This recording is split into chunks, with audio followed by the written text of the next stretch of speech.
High friends, Bengali baby care top to টোতে আপনাদের সকলকে স্বাগত। শীতকাল কিন্তু চলছে, আর এই শীতকালে কিন্তু বাচ্চাদের ঠান্ডা লেগেই চলেছে। যে কোনো সময় কিন্তু বাচ্চাদের ঠান্ডা গরমটা লেগে যাচ্ছে। এর জন্য আজকে আমি আপনাদের একটা ঘরোয়া মাসাজ অয়েলের রেসিপি বলবো, এবং এই রেসিপিটার কিন্তু অনেক গুণাগুণ, বাচ্চাদের কিন্তু প্রচুর উপকারে আসে। আমি আমার মেয়ের ওপর এই তেলটা অ্যাপ্লাই করি, মাসাজ অয়েলটা। আপনাদের ওই জন্য আমি আজকে রেসিপিটা শেয়ার করছি, যাতে আপনারাও এই তেলটা ঘরে বানাতে পারেন এবং শিশুদের ওপর অ্যাপ্লাই করতে পারেন। বিশেষত এই শীতকালে ঠান্ডা গরম লাগার হাত থেকে কিন্তু খুব উপকার পাবে এই তেলটা যদি আপনি আপনার শিশুকে লাগাতে থাকেন। কারণ অনেক শিশুদের এই ঠান্ডা লাগার একটা ধাত আছে, ঠান্ডা গরমের সিজন চেঞ্জ হলেই কিন্তু ঠান্ডা গরম লেগে যায়। তার জন্য বলবো যে এই তেলটা আপনার শিশুর ওপর অ্যাপ্লাই করুন এবং দেখুন, আশা করি খুব ভালো তেল একটা, এবং খুব উপকার পাবেন আপনারা।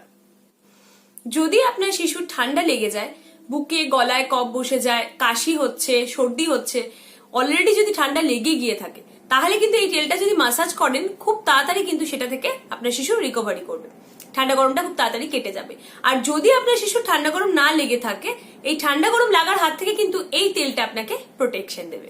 তাই জন্য বলবো, শুধু শীতকাল নয়, চেষ্টা করুন 12 মাস লাগাবার। কিন্তু অন্য সিজনে যদি খুব ঘাম দেয়, অনেক সময় তেল লাগাতে পারে না শিশুরা, তো বেসিক্যালি মেইনলি লাগাবেন হচ্ছে শীতকালে। শীতকালে তেলটা লাগিয়ে দেখুন, আপনার শিশু ভালো থাকবে। এই তেলটি মেইনলি আমি বানাবো হচ্ছে সর্ষের তেল দিয়ে। এর সাথে আমি আরো কিছু মিক্সচারের মধ্যে মিশিয়ে এটা বানাবো। তার জন্য আমি ব্যবহার করব সর্ষের তেল, রসুন, জোয়ান, কালো জিরে এবং মেথি। কালো জিরে এবং মেথিটা কিন্তু পুরোপুরি অপশনাল, আপনারা দিতেও পারেন, আবার নাও দিতে পারেন। কিন্তু রসুন, জোয়ান এবং সর্ষের তেল, এটা হচ্ছে মেন উপাদান। এই তিনটি কিন্তু আপনাকে দিতেই হবে। চলুন দেখে নিই এবার কিভাবে আমি এই তেলটা বানাচ্ছি। এই উপকরণটি বানাতে যা যা লাগবে তা আমি একত্রিত করে রেখেছি। এটা বানাতে প্রথমেই লাগবে 1 কাপ সর্ষের তেল। এরপর লাগবে রসুনের কোয়া। 6টা রসুনকে আমি ছোট ছোট করে কুচিয়ে এক জায়গায় রেখেছি, যাতে রসুনের রসটা খুব ভালোভাবে তেলের মধ্যে ঢুকতে পারে। গোটা রসুনও আপনারা দিতে পারেন। এছাড়া লাগবে 1 চামচ মেথি, আর লাগবে 1 চামচ কালো জিরে। কালো জিরে এবং মেথিটা আমি আগেও বলেছি, এটা অপশনাল, আপনারা দিতেও পারেন, আবার নাও দিতে পারেন। আর লাগবে 1 চামচ জোয়ান। এছাড়া আমাদের লাগবে একটি ছাঁকনি এবং 2টি পাত্র, যার মধ্যে আপনি বানাবেন একটা পাত্র, এবং অপর পাত্রটির মধ্যে আপনি এটা তৈরি করে রাখবেন। সেটা আপনি কাঁচের পাত্রতেও রাখতে পারেন অথবা স্টিলের পাত্রতেও রাখতে পারেন। আমি আপাতত এই বাটিটার মধ্যে বানাবো। এর মধ্যে আমি প্রথমে এই সর্ষের তেলটা ঢেলে নিলাম। এবার তেলটা আমি গ্যাসে বসাবো এবং তেলটাকে হালকা গরম করব। তেলটা হালকা গরম হয়ে এলেই আমি প্রতিটা উপাদান এর মধ্যে দিয়ে দেব।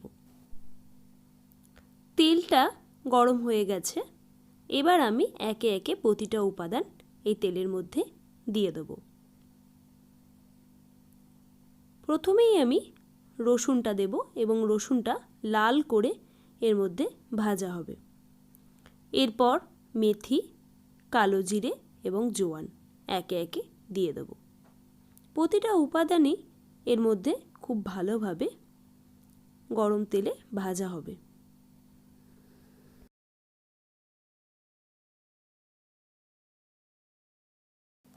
প্রতিটা উপাদান তেলের মধ্যে দেওয়ার পর এইভাবে তেলটা ফুটবে।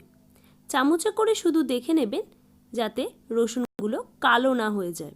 রসুনগুলো লালচে থাকতে থাকতেই গ্যাস অফ করে দিতে হবে, যাতে এই সমস্ত উপাদানের মধ্যে যে গুণগত মানটা আছে তা তেলের মধ্যে যাতে মিশে যায়। এবার আমি গ্যাসটা অফ করে দেব। আমার এই রসুনগুলো সব লালচে হয়ে গেছে।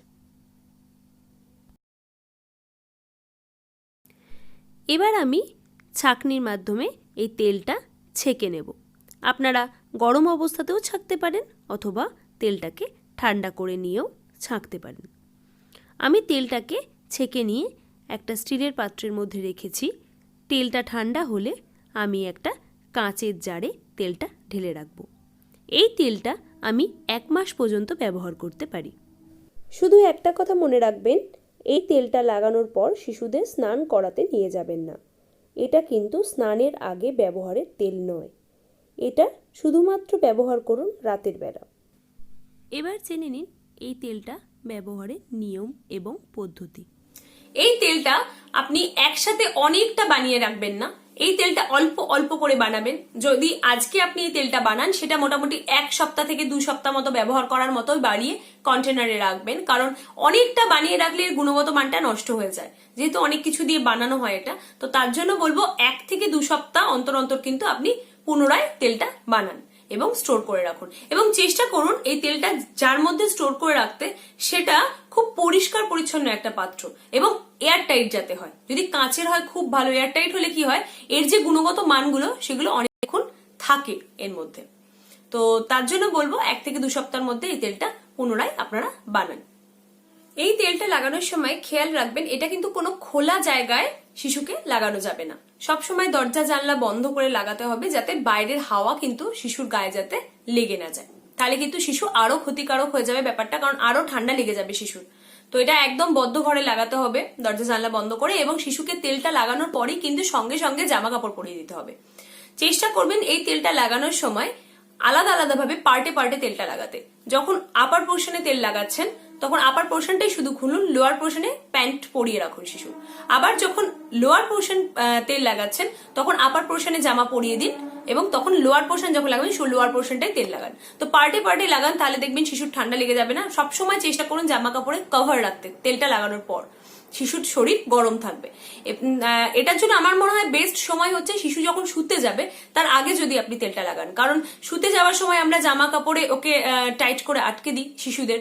তো তখন যদি তেলটা লাগান তাহলে শিশুরা যখন ঘুমানোর সময় কিন্তু খুব আরাম পাবে, গরম ফিল করবে শরীরে এবং আরামে ঘুমাবে। মাসাজ করার পর এমনিই শিশুরা একটু আরামে ঘুমায়, তো তেলটা লাগালে কিন্তু খুব আরাম পাবে। তো শুতে যাওয়ার আগে যদি তেলটা মাসাজ করেন এটা কিন্তু আমার মনে হয় সঠিক সময়। এই তেলটা দিনে 2 বার মাসাজ করতে পারেন বা 1 বারও মাসাজ করতে পারেন। আমি আমার মেয়েকে দিনে 1 বার মাসাজ করি, এটা রাত্রের বেলা শুতে যাওয়ার আগে। এই তেলটা ব্যবহার করার আগে হালকা একটু গরম করে নেবেন এবং তারপর সেটাকে খুব ভালো করে হাতে ঘষে, এটা মেনলি ব্যবহার করবেন শিশুর বুকে, শিশুর পিঠে, শিশুর হাতের তালুতে এবং পায়ের তলায়। আপনাদের আরেকটা জিনিস বলে দিই, ম্যাক্সিমাম শিশুরাই কিন্তু হাত মুখে দেয়। তো তাদের জন্য আমি বলবো যারা হাত মুখে দেয় তাদের কিন্তু হাতে মাসাজ করার দরকার নেই, কারণ এই তেলটা বিভিন্ন মিক্সচার দিয়ে তৈরি, মুখে গেলে ক্ষতি হবে। তো তার জন্য বলছি যে যাদের হাত মোজা আছে, হাত মোজা পরিয়ে দিতে পারবেন, তারাই একমাত্র হাতে মাসাজ করুন, বা হাতে যদি কোনো গার্ড দিতে পারেন, কারণ শিশুরা কিন্তু ম্যাক্সিমাম শিশুরাই কিন্তু হাত মুখে দেয়। তো তেলটা না গেলেই ভালো হয়। তো তার জন্য বলছি পায়ের তলায় খুব ভালো করে ঘষুন, বুকে ঘষুন এবং পিঠে ঘষুন। হোল্ড বডিতে এই তেলটা মাসাজ করার কোনো দরকার নেই। আর যখনই মাসাজ করবেন যদি পায়ের তলায় ঘষেন তখন কিন্তু পুরো বডিতে আপনারা জামা কাপড় পরিয়ে রাখবেন, শুধু পায়ের তলাটা ঘষবেন। যখন বুকে ঘষবেন তখন জামার বোতামটা খুলে, পুরো জামা খোলানোর দরকার নেই, জামার বোতামটা খুলে ভালো করে বুকটা মাসাজ করে নিন। যখন পিঠটা করবেন পিঠের পোর্শনের জামাটা তুলে ঘষে নিন, কারণ পুরো খালি গায়ে করে মাসাজ করাটা কিন্তু উচিত হবে না এই তেলটা যখন মাসাজ করবেন। আর এই তেলটা যেহেতু আমরা রাত্রিবেলা মাসাজ করছি এবং রাত্রিবেলা কিন্তু ঘরের টেম্পারেচারটাও প্রচন্ড ঠান্ডা হয়ে যায়, কারণ সবার কাছে কিন্তু রুম হিটারের ব্যবস্থা থাকে না। তো তখন ঘরের টেম্পারেচারও যেহেতু প্রচন্ড ঠান্ডা থাকে, তো পুরো খুলে দিয়ে এই তেলটা মাসাজ করা কিন্তু ঠিক হবে না। এবং যখনই তেলটা মাসাজ করবেন সঙ্গে সঙ্গে কিন্তু গরম জামা কাপড় শিশুকে পরিয়ে ফেলবেন, তাহলে শিশুর ঠান্ডা লাগবে না এবং দেখবেন খুব তাড়াতাড়ি আপনার শিশুর ঠান্ডা থেকে কিন্তু রিকভারি করবে। এই তেলটা পুরো মুখে দেওয়ার কোনো দরকার নেই, কিন্তু কপালে যেহেতু অনেক সময় কি হয় ঠান্ডা লেগে গিয়ে থাকে, তার কপালটা আপনারা হালকা করে একটু মাসাজ করতে পারেন, কিন্তু পুরো মুখে কিন্তু এই তেলটা দেবেন না। মেনলি খেয়াল করবেন কখনো যেন এই তেলটা মুখে এবং চোখে এই 2 জায়গায় যেন না যায়। মেনলি যে জায়গা দুটোতে দেওয়া খুব প্রয়োজন সেটা হচ্ছে বুক, পিঠ আর পায়ের তলা আর হাতের তালু। হাতের তালুতে যদি নাও দিতে পারেন, মেনলি পায়ের তলা, বুক এবং পিঠে খুব ভালো করে ডলে ডলে মাসাজ করুন। দেখুন খুব তাড়াতাড়ি আপনার শিশু ঠান্ডার হাত থেকে মুক্তি পাবে। এই তেলটা আপনি ফ্রিজেও রাখবেন না এবং যেখানে সূর্যের আলো পড়ছে এরকম জায়গাতেও এই তেলটা রাখবেন না। এই তেলটা যে কোনো নর্মাল একটা জায়গা যেখানে সূর্যের আলো পড়ছে না বা খুব ঠান্ডা নয়, সেই নর্মাল একটা জায়গায় আপনি স্টোর করে এই তেলটা রেখে দিন। এই তেলটা চুলে লাগানোর কোনো দরকার নেই, কারণ শিশুদের মাথা এমনিতেই যেহেতু গরম থাকে, এই গরম তেলটা যদি আবার মাথায় লাগানো হয় শিশুদের মাথা কিন্তু আরো বেশি গরম হয়ে যাবে। তো তার জন্য মাথায় চুলে দেওয়ার কোনো দরকার নেই। এবং তেলটা যেহেতু রসুন দেওয়া থাকে, একটা রসুনের গন্ধ থাকে, তো সেটা মাথায় দিলে ভালোও লাগবে না, আপনারা তাই জন্য মাথায় দেবেন না। আরেকটা জিনিস বলি, পায়ে যেহেতু দিচ্ছেন, পায়ের তলাটা খুব ভালো করে ঘষে ঘষে দেবেন, খুব উপকার আসবে। পায়ে কিন্তু অবশ্যই এটা দেওয়ার পর মোজা পরিয়ে রাখবেন, তাহলে পাটা গরম থাকবে এবং শিশুরা আরাম পাবে। আর এটা আমি বলবো না 12 মাস লাগান, কিন্তু যেহেতু অন্য সময় এটা মানে আমাদের গরমকালের সময় যদি এটা লাগায় তাহলে কিন্তু আরো বেশি ঘাম হবে, যেহেতু এটা গরম তেল, তো শিশুরা সহ্য করতে পারবে না। তো গরমকালটা আমিও লাগাই না, অ্যাভয়েড করি। শীতকালটা চেষ্টা করুন সব সময় লাগাতে, যতদিন শীত থাকছে, বিশেষ করে এই সিজন চেঞ্জটাই কিন্তু অবশ্যই সবসময় লাগিয়ে যান, দেখুন উপকার আসবে। আশা করি আপনাদের এই ভিডিওটা ভালো লাগলো, কারণ এই জিনিসটা তৈরি করা খুব সোজা, আমরা যে কেউ এটা ঘরে বানাতে পারি এবং খুব ঘরোয়া জিনিস দিয়ে এটা তৈরি। তো আপনারা বানিয়ে দেখুন, আমি আপনাদের বলছি খুব উপকার পাবেন। আমি আমার মেয়ের সাথে এটা অ্যাপ্লাই করেছি, আমার মেয়ে পুরো শীতকালটা এটা রাত্রিবেলা লাগায়, খুব উপকার পেয়েছি, তার জন্য বলছি আপনারা লাগান, খুব উপকার পাবেন। আর যদি আমার এই ভিডিওটা ভালো লাগে প্লিজ আমাকে সাবস্ক্রাইব করতে ভুলবেন না, আর লাইক কমেন্ট কিন্তু অবশ্যই করবেন। আজকের মতো এখানেই থাক,